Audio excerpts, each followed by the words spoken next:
Skål.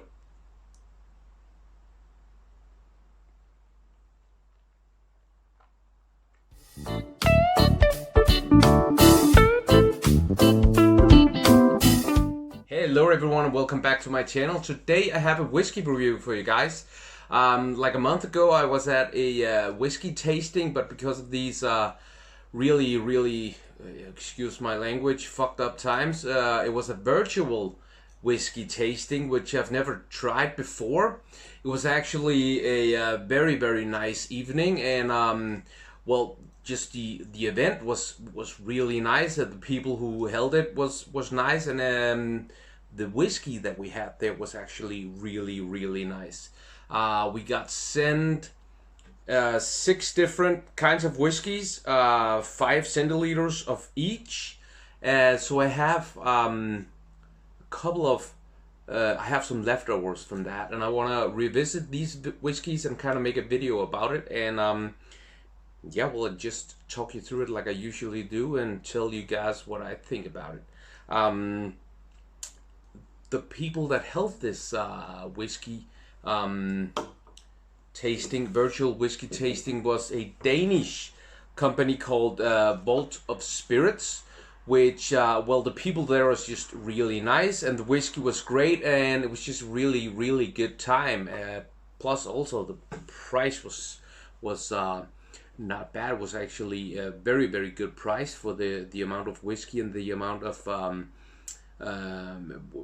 you know, knowledge and learning that it involved. So that was really good.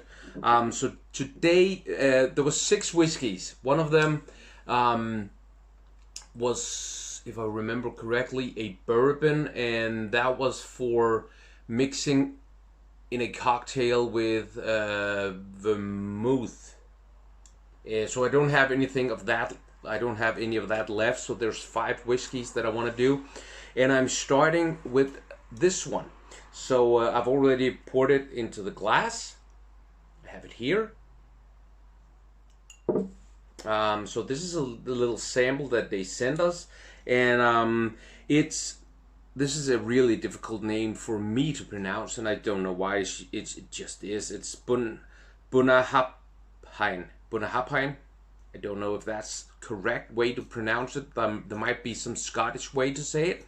That's how I say it. So if you want to correct me, that's fine. It's a 10-year-old, and it's 2009 to 2019.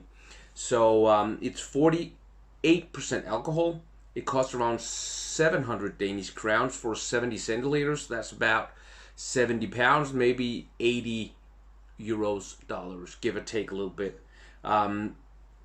It's a single cask first filled oloroso sherry butt aged. So really, that thing alone is signaling that it's high quality.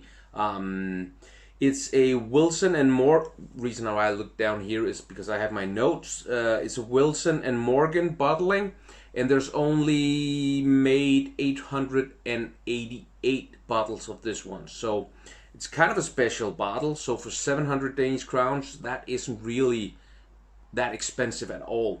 It's not colored and it's not chill filtered, so that's really good as well. It's a single cask, which always makes it a little bit expensive, but this one, I guess, is not really. This distillery is located at Islay. Islay normally has, or normally a lot of the times has quite a lot of smoke. At least that's my experience. This one I don't think has that much smoke in it. So now I've talked about the whiskey. I've talked about that virtual whiskey tasting that I was at, and I want to say, just absolutely underline, absolutely make sure that everyone knows there's no sponsored content in this video, and as always, everything on this channel is just my opinion. I know I spoke very well about this whiskey tasting, but there's no agreement between me and them. There's no sponsored content at all. I paid the full price for this virtual whiskey tasting. So just to get that out of the way, there's no commercial here either. If you guys watch my channel, no matter if it's sponsored or not, I always say my opinion, even though it's a negative one.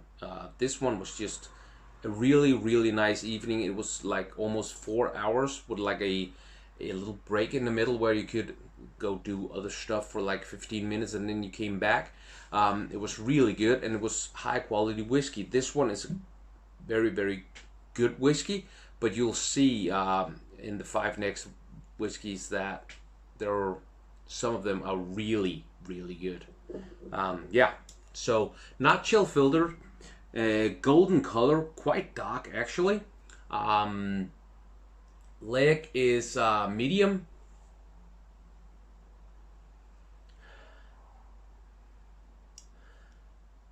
So there's a definite sherry influence here. There's some sweetness there. So there's a little bit of some people think, for some people, the sherry makes it very, very sweet. The whiskey very sweet.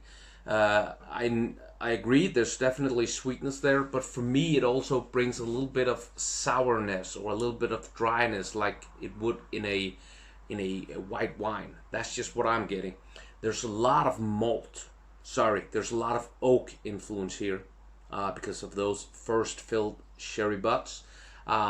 Sherry butts is a European oak, which gives up a lot of spice. It can give some bitterness, and that bitterness is here for sure. I like this bitterness. Some people don't. I definitely love it. There's also some maltiness here, and actually, or maybe this is just... No, I was just about to say some smoke, but there's not smoke here, in my opinion. It's sherry, mostly, and then oak, and a little bit of maltiness. A little bit of sharpness when I nose it really, really a lot, you know, go deep. But other than that, no sharpness at all. At 48% alcohol, that's really, really nice. So let's taste this beauty. Let's go.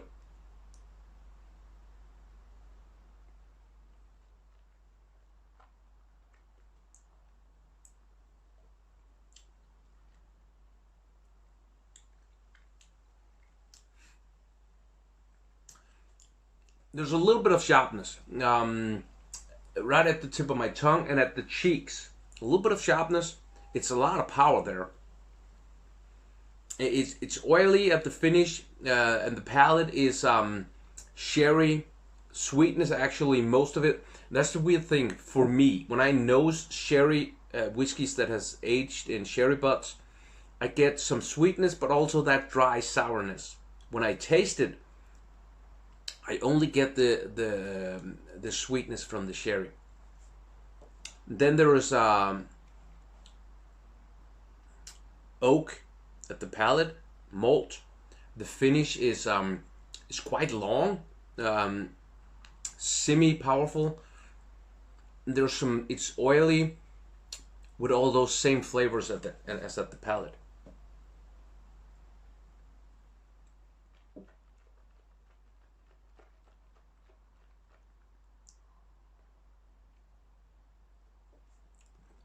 Second time, the palate has less sherry, more oak, and quite a lot of malt also. So that oak brings it some spiciness, a little bit of bitterness, and some complexity and some depth. That's what I'm getting. The finish is second time. At first it has all that oak, and then it moves into more sweetness, oiliness. There's actually, for me, a little bit of honey, a little bit of sweet honey. It's really nice, but it's not amazing. So this one is not, in my opinion, a good whiskey to start with if you're new in the game. But you could could serve it for people that know whiskey a little bit, but definitely they have to know it and like it. But it would also be a great whiskey to serve to real whiskey knowers, real connoisseurs, because there's actually something here. It is a little bit special, and it has some depth, and there's some power there, and different kinds of really nice flavors. So I'm gonna be putting it at an 8 out of 10. So yeah, that's just where I will put it, because as I said, it's very nice, it's very good, but it's not absolutely amazing or great as some of the other whiskeys that I've tasted. So yeah, I'll be putting this at an 8. That's it for the video today, guys. If you like this video, please give it a thumbs up and feel free to share it with friends and family. Also, leave a comment down below. I will respond to all of them. If you want to see more videos like this, subscribe and make sure to hit that notification button just to make sure you don't miss out on future videos. Please check out my Instagram account. It is Dunkeren_. If you like what you see there, please give me a follow. That would highly be appreciated. Stay safe, stay healthy, and stay strong out there. I'll see you next time. Bye-bye.